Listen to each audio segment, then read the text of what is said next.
Yeah, that's the first thing. Thank you for all of you who donated clothing, supplies, blankets, all kinds of good stuff that we were able to take up there.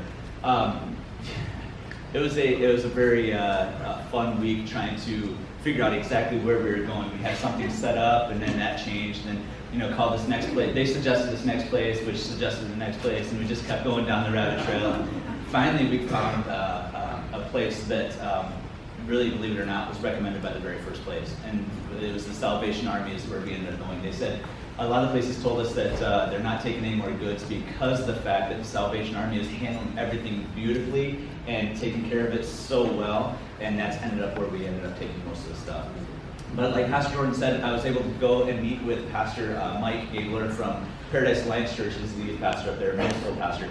And I got to meet him a couple years ago, and we just hit it off, and I kept keeping in touch with him. Asked him how things are going, so I'm praying for him. He's like, I don't know if my house is gone or not. And then finally he told me, he's like, our house is gone. And he and his wife had just purchased it recently, and it's completely gone. So I got to sort through the clothing and things and try and pick out things that were his size and his wife and everything. And we got to take, I got to take up the clothing. I packed the van full of stuff the night before. And when I say full of stuff, I had a window about like that out the back that I could see through. And honestly, Jennifer and Andrew, they stayed home because there was no room for them either. The front seat was packed, there were bags, and it was amazing to see how much we could accumulate and how much we could gather for those in need. So with that being said, I got to meet with him and his sister up there, and we talked and just heard some of the stories that had happened. And he was good friends with a police officer from Paradise, and when the police officer told him a couple stories, and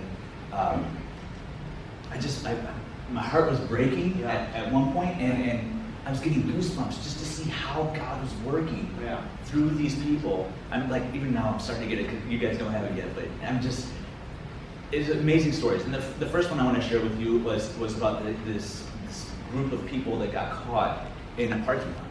And what happened was as they were in this parking lot, the fire just started engulfing the buildings that were around them. And it wasn't a huge parking lot. It wasn't even as big as our parking lot out here. And it just was getting closer and closer. And this officer was there with them, and he actually got on the phone, and he called his wife, and he said his goodbyes, because he just knew that it was going to happen. And at that point, a helicopter that was flying over to take water and dump it on the fire saw them and just started dumping water on them. And he did that over and over again, and they ended up surviving because of it. Just like, is that the reason that he can he does? But it created a space for them big enough that they were able to stay safe from the fire. That's one. And as we sometimes see, these times bring out the best in people, and sometimes they bring out the worst in people.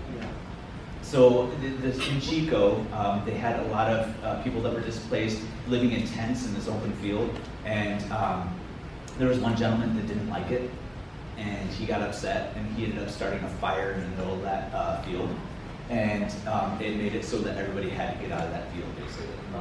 So the beauty about it, though, is what man intended for evil, I feel like God had a different plan for it. And the reason I say that is because they took all those people that were out there in that field that were camping, and they moved them into an abandoned, shut down Sears building.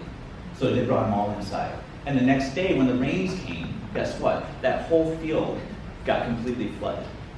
All of those people would have been displaced again. So what man intended for evil, God used for his good, for his glory, because he's in control. Amen. The last thing I want to share with you, which was probably the most impactful for me, was when speaking with Pastor Mike and his sister that was there. It was good. It was good to hear the stories and just to, hear how lives have been changed and everything. I asked them, how can we be praying for you? And they're praying for housing, for something closer to Chico, so they don't have to commute an hour and a half each day, just one way. And I said, that's definitely something we can pray for. And so I put my hands, I said, I want to pray for you guys right now. And I put my hand on his shoulder, and I put my hand on her shoulder, and I prayed for him right there in the parking lot. And as I did, I just prayed. And I thought, great, send them on their way. I get a text from Mike a few hours later, and he said, thank you for praying for us. My sister's not a believer. But as soon as we got back in the truck and we took off, it opened up a whole conversation. The conversation led to, why would people be willing to care for me and give me things and take care of me and my kids? They don't even know me. Why would they care? And then they talked about prayer. And so what I want to tell you is don't stop giving, don't stop loving, because you can have an impact, and you already have, because of all the donations and everything that we were able to take up there. Even if it's just her that is impacted from this, it was worth it. So I want to say thank you once again to all of you. Really appreciate it.